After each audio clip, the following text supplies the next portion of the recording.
네, 안녕하세요. 저는 감정평가사 35회 시험에 합격한 유빈이라고 합니다. 예. 안녕하세요. 네, 안녕하세요. 네. 우리 저번에 채점팀장 해주셔서 너무 감사합니다. 네, 감사합니다. 잘 부탁드리고요. 최선을 네. 다해보겠습니다. 네. 저번 참에 우리 합격자를 발표하는 날 네. 수험생분들이 관심 있어 하는 게 저거였어요. 판례 서브. 판례 네. 서브 좀 한번 소개 좀 시켜주세요. 판례 서브는 박사님께 이제 전달 드리긴 했는데요. 저는 이렇게 뽑아가지고 네. 했습니다. 그래서 판례를 일단 한 곳에 모아뒀어요. 그 이유는 예를 들어서 답안지 분량으로. 네네. 답안지 분량으로 일단 채우는 게 최종 목적이었고, 그 다음 두 번째 목적은 예를 들어서 이주 대책이 나왔을 때 네. 분명 이 판례를 기준으로 네.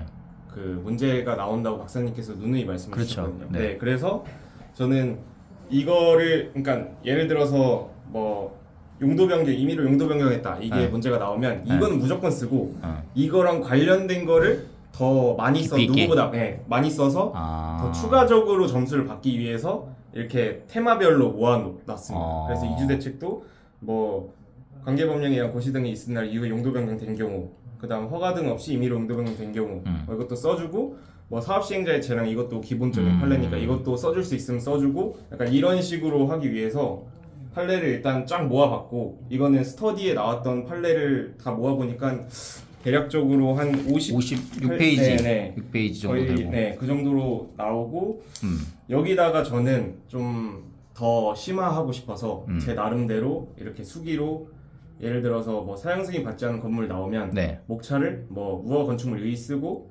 관련 규정 뭐 령 40조 5항 이런 거 쓰고 이 판례 쓰고 사안의 경우로 마무리해야겠다.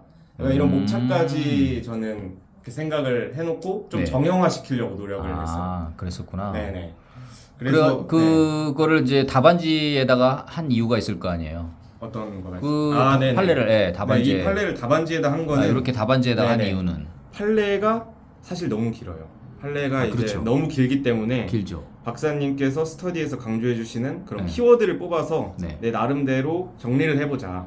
그러면 보통 몇 줄이야 이게? 그래서 보통은 4줄, 5줄에서 다섯 끝내려고 했고 네. 조금 뭐 이런 사례 같은 경우에는 사실 안 나올 것 같긴 한데 좀 네. 이해를 바탕으로 하기 위해서 해놨고, 보통 4줄에서 5줄이고 줄 정도? 네. 뭐 이런 동그라미 1, 동그라미 2, 3 이런 거 있는 거는 한 최대 6줄? 6줄. 그다음 엄청 중요한 판례다? 그런 건 조금 더 길게 약간 이렇게 하려고 했습니다. 이거 작성하는데 시간은 어느 정도 걸리셨어요? 이 서브 만드는데요. 네네. 서브 만드는 데는 제가 계산을 해보진 않았지만 이게 제가 아마 2기 시작하기 전에 1기 끝나고 2기 시작하기 전에 아마 0기부터 1기까지 판례를 먼저 다 이렇게 만들었어요. 그동안에 스터디를 보면서 만들어야겠다 생각을 하고 그래서 그때는 시간이 좀 걸렸지만 그 이후부터는 매주 스터디 끝날 때마다 일요일날 복습하면서 정리하고 또 만들고 또 계속 정리해서 만들고 계속 만들고. 네네. 그래가지고 그렇게 많이는 안 걸렸던 것 같아요. 매주 하는 거니까. 그러면은 우리가 사실 연기도 사기 같은 연기, 그쵸. 일기도 사기 같은 일기, 그쵸. 뭐 이렇게 약간 실전을 염두에 두면서 네네. 문제를 출제했기 때문에 네. 판례도 이제 실전을 염두에서 했기 때문에 한 2기 시작 수준에서 보면은 상당히 좀 연기부터 1기까지 굉장히 수준 있는 문제를 좀 판례를 좀 많이 냈다 이런 느낌이 맞아요. 있었죠. 네네. 네. 사실 지금 공부하시는 분들은 알겠지만 지금은 너무 어렵다고 생각을 할거예요. 저도 너무 어려웠어요. 이게 0기부터 1기 이게 맞나? 이 판례를 어떻게 쓰지? 이 논리를 어떻게 구성하지 했는데 네. 어차피 또 나오기 때문에 그렇지. 네, 계속 복습을 하는 겁니다. 그러니까. 계속 하다 보면 또 익숙해지고 네. 네, 그게 핵심인 것 같아요. 앵무새 전략, 네네네. 무한 반복 전략이 이제 네. 그런 이제 전략이죠. 그렇죠, 네 맞아요. 박사님 강의해 주실 때 한번 듣고, 네. 그러니까 문제 풀 때 쓰고, 박사님 강의해 주실 때 듣고, 그 다음에 복습하면서 또 한번 하고, 다음에 한번 나오면 그 3가지를 또 하고, 약간 이러면은 그러면은 진짜 60번 봅니다. 네. 거의 한 60번? 60번. 그러니까 우리가 합격수기 보면 뭐 5-6번 본다고 써 있잖아. 절대 안 해가져요. 구라야 네네. 구라. 안 해가져요. 선생 입장에서 봐도 5-6번 보면 뭐 천재냐? 네. 그거를 시험 볼 때까지 엄청나게 긴 시간인데 그죠? 아 사실 5-6번 본 거는 저는 사실 성결 문제를 5-6번, 그것도 한 10번은 본 것 같은데 그것도 10번 봤는데도 잘 안 외워지더라고요. 네, 잘 안 그래서 써지죠. 막 주춤돼요. 주춤되죠. 네, 주춤되고 시간이 또 소모되고 네. 그러면 다른 문제 또 영향 가고 이러더라고요. 그렇죠. 네, 그래서 저기 서브 만든 거 한번 갖고 오셨는데 한번 보시고. 이 서브요? 이 서브는 이제 박사님께서 그러니까 전 합격생분이 네. 처음에 만들고 박사님이 조금 업데이트 수석하신 거 해서 만들어 주신 걸로 알고 있는데 네. 제가 공부할 때도 박사님이 이 판례를 주셨었잖아요. 맞아요. 그래서 여기 A급, B급, 뭐 C급 이렇게 있는데 네. 사실 C급은 안 봤습니다. C급 안 네, 보고. 저는 2년 차다 보니까 시간이 없으니까. C급까지 공부할 시간은 시간이 없었고, 없이. 네, A급을 한 5번 볼 때 B급을 한 2번 정도 보고. 네, 그래서 이렇게 외우고 조금 더 키워드 같은 거는 제 나름대로 이제 형광펜 칠하고 목차도 별도로 구성하셨네. 목차도 뭐 이런 식으로 한번 써보고 이렇게 이런 식으로 문제가 나오면 난 목차를 이렇게 쓰겠다. 아니면 조금 다르게 나와도 여기서 내가 취사 선택해가지고 목차를 한번 구성을 해보겠다. 이런 거를 계속 공부하면서 생각했던 것 같아요. 네. 아주 좋은 방법이네요. 요거 업데이트한 거 그지고 우리 최종 미니 법점. 네. 저 밑에 보셔. 그거 한번 보시면 요거 이거잖아요. 네. 그거. 제가 오늘 이거 처음 봤는데 네. 박사님께서 그 필기노트와 미니 법전이 이제 요거의 업그레이드 버전이에요. 네. 이거 작년에 만들어 주셨어야 되는데 우리 이제 말씀하셔가지고 최고 득점하는 친구들하고 이제 해서 또 업데이트 해가지고 특히 이제 법전 관련된 고민들 많아서 법제는 이게 두껍잖아요. 네, 맞아요. 거기서 이제 두꺼워요. 핵심적인 거 3법의 법률 시행령 신규칙 뽑고 그다음에 행정소송법, 행정절차법, 행정기본법, 최근에 나온 행정소송규칙까지. 네. 제가 법전 나와서 네. 또 말씀드리고 싶은 게 있는데 네.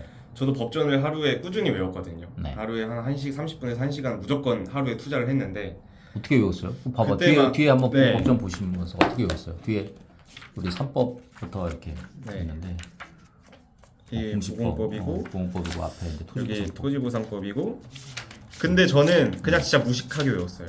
어떻게요? 일단 내가 이제 그게 이제 학생들이 이제 그게 궁금해. 나도 사실 공부할 때는 무식하게 외웠는데. 법전을 어떻게 외우냐가 궁금하죠. 네, 그렇죠. 어떻게 외우냐?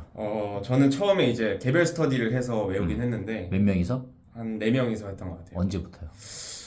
1기 이후부터였던 것 같은데 정확히는 기억이 안 그러니까 나는데 지금 때쯤 했네. 네. 지금부터 그러니까 지금까지는 약간 이런 법률 조항에 익숙해지는 단계. 네.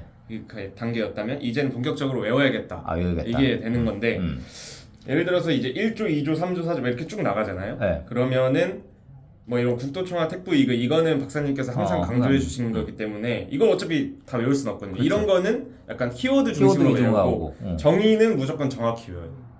정의는 그럼 네. 어떻게 그거를 그러면 백지에다 놓고 쓰는 거야 아니면 그냥 어떻게 외워요? 그러니까 이게 외우는 방식이 사람마다 다르더라고요. 근데 다르죠. 저 같은 경우에는 쓰면 손목이 아작날 것 같아서 아프죠. 네, 나을 것 같아서 저는 눈을 감고 계속 대색이었어요. 예를 눈을 들어서 감고 이렇게 책을 딱 펴고 2조 이제 토지 등을 외워야겠다. 네. 그러면 제3조에 해당하는 토지 물건 및 권리를 말한다.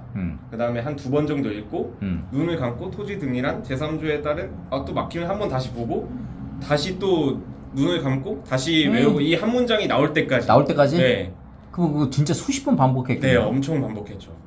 그래서 그 1시간 공부하는데 저는 계속 이런 식으로 외우는데 시간을 쓰다 보니까 네. 하루에 15개 조문? 그러니까 1조부터 15조까지밖에 못했어요. 1시간을 하더라도. 그리고 그래가 다 외웠어요? 거의 다 외웠죠. 3법 다?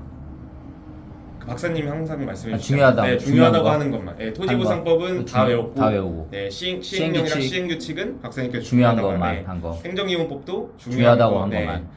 네, 부공법도 중요한 거. 네. 감사법도 중요한 거. 네, 좋은 그렇죠. 위주로. 네네.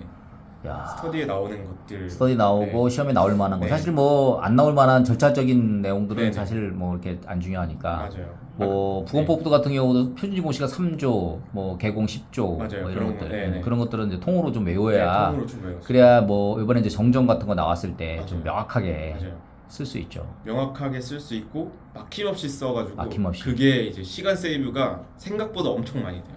생각을 안 하고 그냥 생각을 안 하고 그냥 기계적으로 쓸 수 있어요. 기계적으로 쓸 수 있어요. 판매권 같은 경우도 판례 같은 경우라든지 네, 맞죠. 규정 같은 네네. 거를 외우면 거의 기계적으로 그냥 맞아요. 탁탁탁탁 네, 그냥 제가 오죠. 그래서 좀 그 덕을 좀 많이 봤다고 생각하는 게 사실 음. 1번에 제가 많이 자신이 없었거든요. 네.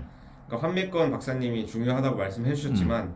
전 환매권 좀 나오기 애매하니까 적당히만 외우자라고 생각을 하고 임했는데 갑자기 1번에 환매권이 40점으로 나오고 그래서 모르겠다. 환매권 의의하고 법적 성질을 썼으니까 의의 법적 성질 쓰고 규정 이제 91조 1항 뭐 2항 이렇게 쫙 써가지고 그래도 저는 하자에 쓴 게 썼거든요. 하자에 쓴 게 썼는데도 50% 받은 거 보니까 규정을 얼마나 정확하게 쓰고 정확하게 쓴 게 네, 되게 중요했어요. 그게 되게 중요했던 것 같아요. 이게 이제 한 2, 3년 됐는데 그 채점이 칼채점으로 바뀌었어. 맞아요. 그런 그래서 이제 관련된 규정, 쟁점, 그다음에 판례를 정확하게 안 쓰면은 그냥 거버리는 거야. 맞아요. 그런 것 같아요. 점수를 안 줘버리는. 그러니까 이번에 이제 한 1,800명 이상 과락 맞은 게 60% 네. 이상. 네. 실무보다 과락률이 더 높아가지고.